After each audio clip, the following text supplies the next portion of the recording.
Hello नमस्कार दोस्तों, मैं विवेक कुमार हिस्टोरिकल क्लास में आपका स्वागत करता हूं। आज का टॉपिक है महत्वपूर्ण अनुच्छेद, जो आपके परीक्षा की दृष्टिकोण से काफ़ी महत्वपूर्ण है। हमारे संविधान में 22 भाग 395 अनुच्छेद और 12 अनुसूचियां हैं। भाग वन में 1 से 4 अनुच्छेद की चर्चा है, यानी 1 से 4 अनुच्छेद के बीच है। भाग वन में कितने अनुच्छेद की चर्चा किया गया है? 1 से 4 के बीच। जो भाग 1 क्या कहता है? संघ और उसका राज्य क्षेत्र। चलिए अनुच्छेद 1 की तरफ बढ़ते हैं। अनुच्छेद 1 क्या कहता है कि भारत राज्यों का संघ है, यानी सभी राज्य मिलके एक भारत का निर्माण करते हैं और सभी राज्य एक संघ के साथ जुड़े हुए हैं। अनुच्छेद 2 क्या कहता है कि नए राज्यों का प्रवेश, यानी कोई भी विदेशी राज्य अगर अपने इंडिया या अपने भारत में सम्मिलित होना चाहता है तो हमारी संसद अनुच्छेद 2 के अंतर्गत उसको अपने देश में मिलाएगी, जैसे सिक्किम को हमने अपने देश में मिलाया था। अनुच्छेद 3 क्या कहता है? अनुच्छेद 3 कहता है कि राज्य के क्षेत्रों, सीमाओं और नाम में परिवर्तन, यानी अगर संसद का मन है कि हम बिहार का नाम कुछ और रख दें, यूपी का नाम कुछ और रख दें, तो वो चीज़ अनुच्छेद 3 के अंतर्गत किया जाएगा। उनके नाम में परिवर्तन, उसके क्षेत्र में यानी उनको सीमा का भी उठापटक संसद कर सकता है अनुच्छेद 3 के अंतर्गत। चलिए बढ़ते हैं आगे। भाग 2 क्या कहता है? तो भाग 2 में नागरिकता का चर्चा है और नागरिकता का अनुच्छेद 5 से 11 के बीच है। तो भाग 2 में 5 से 11 के बीच नागरिकता है। भाग 3 में क्या है? तो भाग 3 में 12 से 35 के बीच अनुच्छेद है जो मौलिक अधिकारों की चर्चा करता है। चलिए अनुच्छेद 15 क्या कहता है? तो अनुच्छेद 15 है कि धर्म, नस्ल, जाति और लिंग के आधार पर अब किसी से भेदभाव नहीं कर सकते हैं। यानी ये नहीं है कि वो मुस्लिम है, हिंदू है, वो सिख है, ईसाई है, तो हम धर्म को लेके हम किसी के साथ हम अलगाव पैदा नहीं कर सकते, यानी उसके साथ हम भेदभाव नहीं कर सकते हैं। नस्ल हो, जाति हो, लिंग हो, उसके आधार पर हम भेदभाव नहीं कर सकते हैं। अनुच्छेद 15 कहता है उस पर रोक लगाया गया है। अनुच्छेद 17 जो काफ़ी वेरी इम्पोर्टेंट है, जो अनुच्छेद 17 कहता है अस्पृश्यता का अंत, यानी छुआछूत का अंत करना है। अगला अनुच्छेद है अनुच्छेद 19। अनुच्छेद 19 में कुल 6 वैकल्पिक अनुच्छेद हैं। 19 का A, B, C, D, F नहीं है, G है। तो 19 का A क्या कहता है? बोलने की स्वतंत्रता, यानी प्रेस की स्वतंत्रता। हम कहीं भी कुछ बोल सकते हैं, हमको बोलने से कोई भी नहीं रोक सकता, ये एक मौलिक अधिकार है। 19 का B क्या कहता है? सभा करने की स्वतंत्रता, यानी हम कहीं भी बिना हथियार के कहीं भी सभा कर सकते हैं, शांति ढंग से और बिना हथियार के कहीं भी सभा करने की स्वतंत्रता है। 19 के C में क्या कहा है कि संघ बनाने की स्वतंत्रता, मानी हम एकजुटता होकर सरकार से कुछ भी मांग सकते हैं, अपनी बात को रख सकते हैं। 19 का D में है आवागमन की स्वतंत्रता, यानी देश के हम अपने भारत देश के किसी भी कोना में घूम सकते हैं, कहीं भी घूमने की स्वतंत्रता है। 19 का ई क्या कहता है कि हाँ, अपने देश भारत के किसी भी कोना में निवास या बसने की स्वतंत्रता, यानी कहीं भी अपना घर बना के हम रह सकते हैं, वहाँ आपको कोई नहीं, ये आपका मौलिक अधिकार है। 19 का एफ क्या कहता है कि व्यापार और जीविका चलाने की स्वतंत्रता, यानी भारत देश के किसी भी कोना में आप रहकर वहाँ व्यापार कर सकते हैं, अपने जीवन यापन करने के लिए कुछ भी बिजनेस को खोल सकते हैं। चलिए बढ़ते हैं आगे। अनुच्छेद 21 क्या कहता है? अनुच्छेद 21 में प्राण एवं दैहिक स्वतंत्रता की चर्चा है। प्राण आपसे अगर पूछता है कि अनुच्छेद 21 में क्या है, तो प्राण एवं दैहिक स्वतंत्रता। अनुच्छेद 21 के क, यानी जब हमारा संविधान लागू हुआ था तो उस समय इस अनुच्छेद की चर्चा उसमें नहीं थी, तो इस अनुच्छेद को 86वां संविधान संशोधन 2002 द्वारा जोड़ा गया था। बहुत इंपॉर्टेंट क्वेश्चन है, बहुत प्रश्न पूछे जाते हैं कि 21 का जो 6 से 14 वर्ष के बच्चे को निःशुल्क तथा अनिवार्य शिक्षा देना है, वो किस संविधान संशोधन द्वारा संविधान में जोड़ा गया था? तो आपका आंसर होगा 86वां संविधान संशोधन 2002 द्वारा जोड़ा गया था 21 के क को, जिसमें जिक्र किया गया है कि 6 से 14 वर्ष के बच्चे को निःशुल्क तथा अनिवार्य शिक्षा देना जरूरी है। अनुच्छेद 23 का अर्थ है कि मानव के दुर्व्यापार और बालात श्रम पर प्रतिषेध है, यानी आप मानव को बेच नहीं सकते हैं, उसका तस्करी नहीं कर सकते हैं, और जो छोटे बच्चे हैं, कम आयु के बच्चे हैं, उसको आप मजदूरी में नहीं लगा सकते हैं।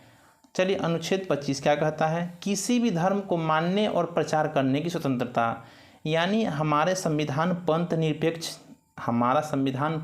निरपेक्ष की चर्चा करता है।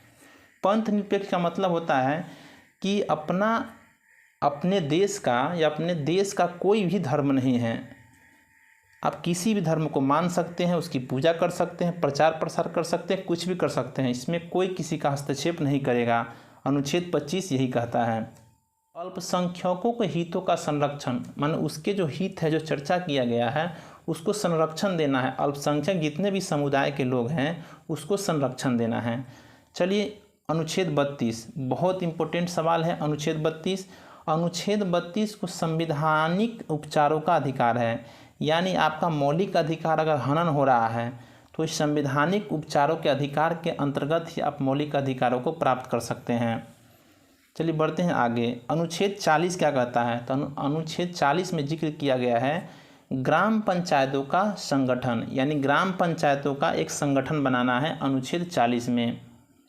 अनुच्छेद 44 क्या कहता है? नागरिकों के लिए समान सिविल संहिता, यानी नागरिकों के लिए समान सिविल संहिता की चर्चा करता है अनुच्छेद 44। फ्रेंड्स, अगर आपको वीडियो की क्वालिटी, मेरी मेहनत पसंद आ रही है तो वीडियो को लाइक, सब्सक्राइब और शेयर ज़रूर करें, तो साथ में बेल आइकन दबाना ना भूलें, ताकि आपको वीडियो का हर नोटिफिकेशन आपको मिलता रहे। चलिए बढ़ते हैं आगे। भाग 4 के यानी 51 का ए अनुच्छेद, जब हमारा संविधान लागू हुआ था उस समय भाग मौलिक कर्तव्यों की चर्चा उसमें नहीं थी। जैसे जैसे समय बीतता गया, कुछ इम्पोर्टेंट चीज़ मानव को ज़रूरत हुआ तो उन्होंने इस चीज़ को जोड़ा, मौलिक कर्तव्य, यानी एक मानव का अपने राष्ट्र के प्रति क्या क्या कर्तव्य हैं। तो भाग 4 के 51 के ए में मौलिक कर्तव्य की चर्चा की गई है।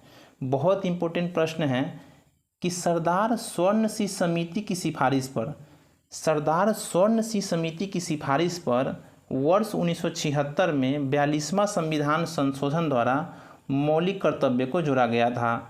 तो आपसे अगर प्रश्न पूछा जाता है कि मौलिक कर्तव्य को किस समिति के अनुसार पर जोड़ा गया था, तो आपका राइट आंसर होगा सरदार स्वर्ण सिंह समिति की सिफारिश पर। और कौन सा संविधान संशोधन द्वारा जोड़ा गया था? तो 42वां संविधान संशोधन 1976 द्वारा जोड़ा गया था। चलिए बढ़ते हैं आगे। भाग 5 में 52 से 151 का अनुच्छेद का उसमें चर्चा है। तो भाग 5 में किसकी चर्चा है? राष्ट्रपति की चर्चा है। तो आपका बहुत इम्पोर्टेंट प्रश्न जो हर एग्जाम में पूछे जाते हैं कि राष्ट्रपति और राज्यपाल को हम दोनों को जोड़ने का प्रयास करेंगे, जिससे आपको याद करने में बहुत ही आसानी होगी। देखिए अनुच्छेद 52 क्या कहता है? अनुच्छेद 52 कहता है कि एक राष्ट्रपति का पद होना चाहिए, यानी भारत का एक राष्ट्रपति होना चाहिए। तो राष्ट्रपति का पद अनुच्छेद 52 में कहा गया है। अनुच्छेद 53 में कहा गया है कि राष्ट्रपति के क्या पावर हैं और क्या कार्य हैं, इसकी चर्चा अनुच्छेद 53 में है। अनुच्छेद 54 क्या कहता है? तो अनुच्छेद 54 कहता है राष्ट्रपति का निर्वाचन, यानी राष्ट्रपति का निर्वाचन कैसे करना है, किस आधार पर करना है, इसकी चर्चा अनुच्छेद 54 में है। तो फिर एक बार देख लीजिए, अनुच्छेद 52 में राष्ट्रपति का पद, अनुच्छेद 53 में राष्ट्रपति के शक्ति और कार्य, अनुच्छेद 54 में राष्ट्रपति का निर्वाचन। अब इसी चीज़ को हम जोड़ेंगे राज्यपाल के साथ। देखिए 52 है और यहाँ 153 है, यानी 101 बढ़ाते हैं तो 153, 52 और 53। तो आपको याद रखने में बहुत ही आसानी होगी कि अगर आपसे पूछा जाता है कि राष्ट्रपति का पद 52 में है लेकिन राज्यपाल का पद किस अनुच्छेद में है, तो 153, यानी 101 बढ़ा देना है। उसके बाद है राष्ट्रपति का शक्ति और कार्य 153 में है, लेकिन राज्यपाल का शक्ति और कार्य 154 में है। राष्ट्रपति का निर्वाचन 54 में है, लेकिन राज्यपाल का निर्वाचन 155 में है। चलिए बढ़ते हैं आगे।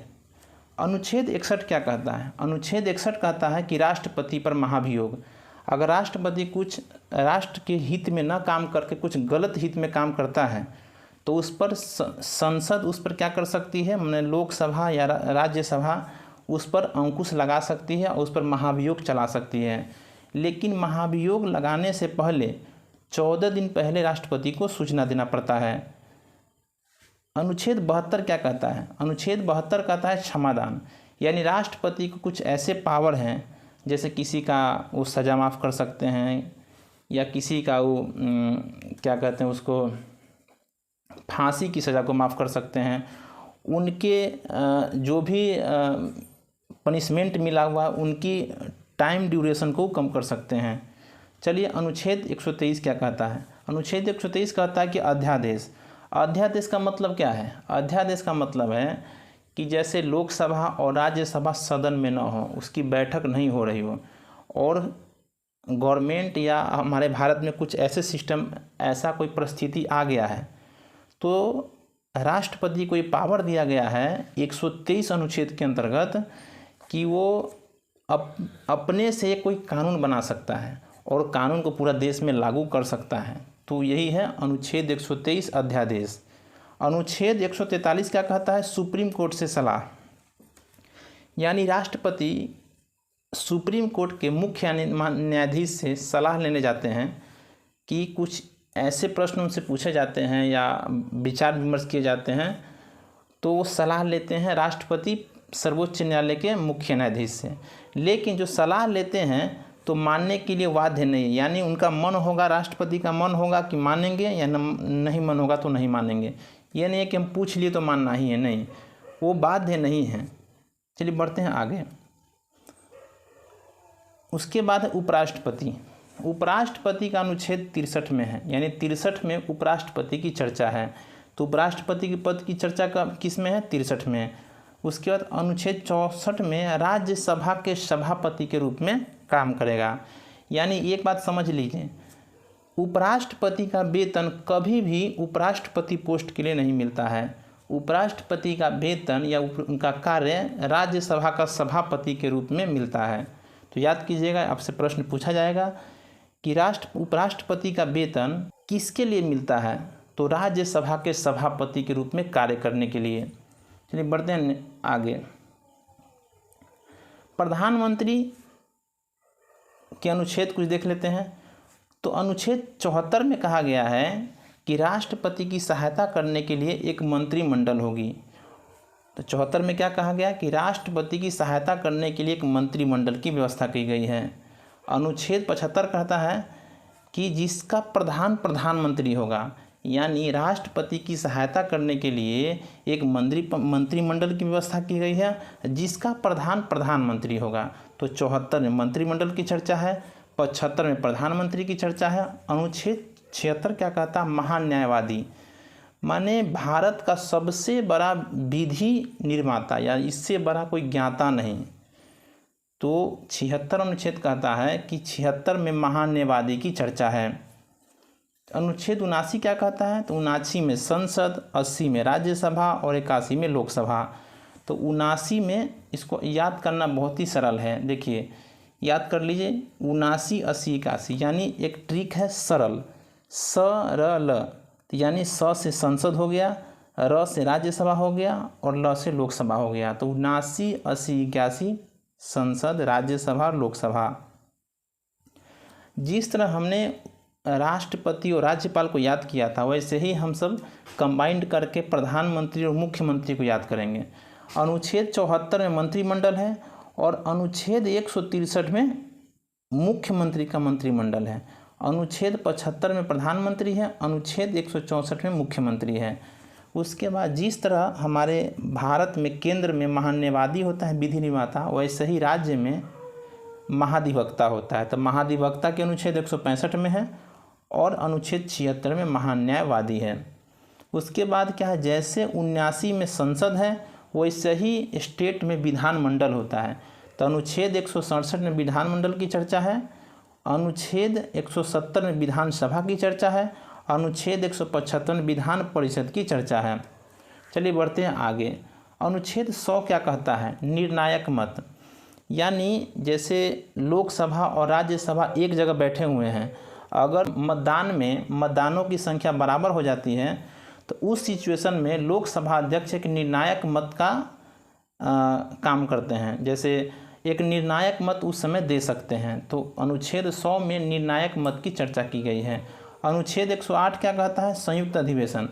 तो अनुच्छेद 108 में है संयुक्त अधिवेशन, यानी कुछ ऐसा विधेयक या कानून विधेयक है जो राज्यसभा में पास हो गया है लेकिन लोकसभा में पास नहीं हुआ है, या लोकसभा में पास हो गया राज्यसभा में पास नहीं हुआ है। तो इस सिचुएशन में क्या करेगा कि राष्ट्रपति एक अधिवेशन को बुलाएगा, संयुक्त अधिवेशन। तो संयुक्त अधिवेशन के थ्रू उनको बात को सुलझाएंगे। लेकिन एक इम्पोर्टेंट प्रश्न है कि अधिवेशन को बुलाता कौन है? तो प्रधानमंत्री की सलाह पर राष्ट्रपति अधिवेशन को बुलाता है, लेकिन अधिवेशन की अध्यक्षता कौन करता है? तो अधिवेशन की अध्यक्षता लोकसभा अध्यक्ष करता है। 110 क्या कहता है? अनुच्छेद 110 तो धन विधेयक। अनुच्छेद 110 में धन विधेयक की चर्चा है। अनुच्छेद 112 में बजट की चर्चा है। तो अनुच्छेद 112 में बजट, 110 में धन विधेयक। अनुच्छेद 116 में लेखानुदान, अनुच्छेद 116 में लेखानुदान, अनुच्छेद 117 में वित्त विधेयक की चर्चा है। तो फिर एक बार देख लीजिए, अनुच्छेद 100 में निर्णायक मत, अनुच्छेद 108 में संयुक्त अधिवेशन बुलाना, अनुच्छेद 110 में धन विधेयक, अनुच्छेद 112 में बजट, अनुच्छेद 116 में लेखानुदान, अनुच्छेद 117 में वित्त विधेयक। चलिए बढ़ते हैं आगे। सुप्रीम कोर्ट या उच्चतम न्यायालय। तो भारत में एक सुप्रीम कोर्ट होगा या सुप्रीम कोर्ट का गठन अनुच्छेद 124 में किया गया है। अनुच्छेद 131 कहता है सुप्रीम कोर्ट के अधिकार, यानी अनुच्छेद 131 सुप्रीम कोर्ट के अधिकार की चर्चा है। अनुच्छेद 148 में कैग की चर्चा है, यानी कैग की नियुक्ति कैसे होगी वो 148 में कहा गया है। चलिए बढ़ते हैं आगे। केंद्र राज्य संबंध। तो केंद्र राज्य संबंध में क्या है? अनुच्छेद 249 में राज्य सूची विषय पर कानून लाने की शक्ति, यानी राज्य सूची के विषय पर संसद को ये पावर दिया गया है कि राज्य सूची के विषय पर भी कानून अनुच्छेद 249 के प्रति वो बना सकती है। अनुच्छेद 250 क्या कहता है कि आपातकाल के दौरान राज्य सूची विषय के कानून बनाने की शक्ति है, यानी आपातकाल की स्थिति में राज्य सूची के विषय पर कानून बनाने का अधिकार संसद को है। अनुच्छेद 262 क्या है? नदी जल विवाद, यानी नदी जल विवाद से क्या समझते हैं? नदी जल विवाद का मतलब है कि कोई दो ऐसा जल जो कुछ उसका अंश पड़ रहा है दूसरे स्टेट में, कुछ उसका आधा अंश है कुछ दूसरे स्टेट में, तो उस नदी जल विवाद को सुलझाना है, वही अनुच्छेद 262 में नदी जल विवाद की चर्चा है। अनुच्छेद 263 कहता है अंतर्राज्यीय परिषद। तो अगर आपसे पूछा जाएगा कि अंतर्राज्यीय परिषद किस अनुच्छेद में है, तो 263 में है। वित्त आयोग की चर्चा 280 में है, तो अनुच्छेद 280 में वित्त आयोग की चर्चा है। अनुच्छेद 312 में अखिल भारतीय सेवाएं, यानी अखिल भारतीय सेवाएं का मतलब क्या है? 3 तरह की अखिल भारतीय सेवाएं हैं, IAS, IPS और IFS। चलिए अनुच्छेद 315 क्या कहता है? संघ एवं राज्यों के लिए लोक सेवा आयोग, यानी एक लोक सेवा आयोग की चर्चा 315 अनुच्छेद में है। तो अनुच्छेद 315 में लोक सेवा आयोग, 312 में अखिल भारतीय सेवा, 280 में वित्त आयोग, 263 में अंतर्राज्यीय परिषद और 262 में नदी जल विवाद। चलिए निर्वाचन आयोग के बारे में चलते हैं। निर्वाचन आयोग अनुच्छेद 324 में है। तो आपसे पूछा गया निर्वाचन आयोग की चर्चा किस अनुच्छेद में है, तो 324 में है। राजभाषा, तो राजभाषा का उल्लेख किस अनुच्छेद में है, 262 में।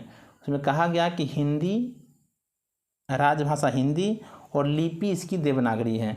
तो किस अनुच्छेद में है, 262 अनुच्छेद में है। चलिए आपातकाल देख लेते हैं।